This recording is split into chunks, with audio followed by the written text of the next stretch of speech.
तर देवेंद्र फडणवीस आणि अमितेश कुमारांच्या वक्तव्याची चौकशी व्हावी, विरोधी पक्षनेते अंबादास दानवे यांनी ही मागणी केली आहे। अपघात प्रकरणामध्ये पोलिसांनी 304 ऐवजी 304 हे कलम लावलं असं देखील अंबादास दानवे म्हणाले।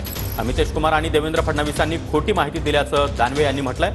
304 कलमाला वेगळी शिक्षा तर 304 या कलमाला वेगळी शिक्षा असल्याचं देखील अंबादास दानवे म्हणाले। आपण आपल्याच चॅनलचे राज्याच्या गृहमंत्री आणि पुण्याच्या पोलीस आयुक्त अमितेश कुमार यांचं वक्तव्य तपासावं। त्यांनी असं म्हटलेलं आहे की आम्ही 304 कलम लावलेला आहे। 304 कलम त्यांनी लावायच्या ऐवजी 304 लावलेलं आहे। माझ्याकडे एफआयआरची प्रत आहे।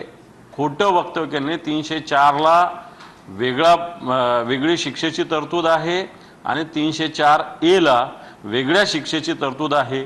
मुद्दामहून 304 लावलं की काय याची सुद्धा चौकशी होण्याची आवश्यकता आहे। आपण तर देवेंद्र फडणवीस यांनी पुणे आयुक्तालयामध्ये जात या संपूर्ण प्रकरणाचा आढावा घेतलेला होता। त्यानंतर माध्यमांशी बोलताना त्यांनी या प्रकरणामध्ये 304 कलम लावण्यात आलं अशी माहिती दिलेली होती। मात्र आता विधान परिषदेचे विरोधी पक्षनेते अंबादास दानवे यांनी या प्रकरणावर ही टीका केलेली आहे। या प्रकरणी 304 नव्हे तर 304 हे कलम लावण्यात आल्याचं अंबादास दानवे यांनी म्हटलंय। महत्त्वाची बाब म्हणजे या दोन्ही कलमांमुळे शिक्षेची तरतूद ही वेगवेगळी आहे असं देखील दानवे यांनी सांगितलंय।